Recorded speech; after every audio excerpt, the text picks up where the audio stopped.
The heart of San Francisco's Chinatown, a huge rally early today to show solidarity with the city's Asian residents. KPIX5's John Ramos was there and shows us, amidst the calls for healing, there were signs of how deeply the community has been affected.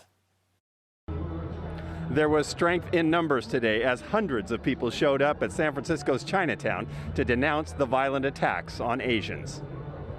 If the definition of terrorism is the use of violence to create fear among a larger population, then the attacks on Asian people have certainly done that. I am hurting. I've had nightmares. People breaking into my house, holding a gun against me.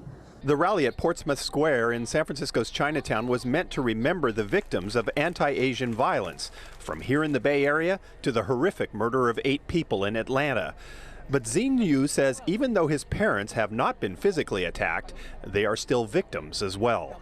My parents now, they just don't want to go out because they just fear walking on the streets and they will be attacked by random person.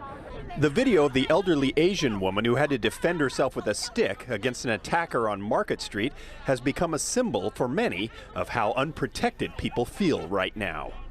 He didn't go around attacking white people. He saw 2 Asian, an Asian man and an Asian woman, and he attacked them. That is a hate crime. And we're here to say grandma should not defend herself with a stick. We as a society need to provide safety for all community members. And, it's clear the current systems are not working.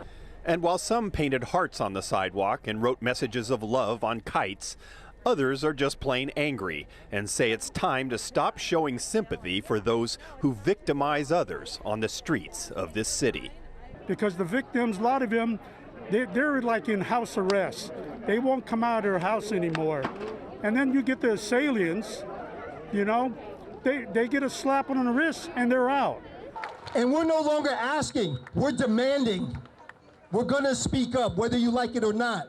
Our voices are gonna be heard. In San Francisco, John Ramos, KPIX5. Today's rally was organized by the San Francisco Chinese Progressive Association. And another strong show of support in Daly City today. Dozens turned out to listen to speeches from community leaders urging people to stop Asian American and Pacific Islander hate. They also held signs that read "Asian Lives Matter." The rally was sparked by yet another horrific attack targeting an elderly Asian person. Surveillance video shows a suspect knocking a 76-year-old woman to the ground as she walked on Sierra Vista Avenue Thursday. But it doesn't end there. The suspect then dragged the woman into the street and robbed her. We know that the anti-Asian sentiment and violence is not new. When the United States needed workers, they floodgates and opened their doors for laborers from Asia. But once America felt threatened, exclusion acts were prompted and passed. We are experiencing a collective trauma, racial trauma on both an individual and communal level, which means it requires more opportunities to heal collectively. I find comfort in chances like this today to address these emotions and think critically on how to co-create an anti-racist community. And in a show of support in San Jose, Police Sergeant Christian Camarillo walked alongside a group of Asian seniors as he made his rounds today.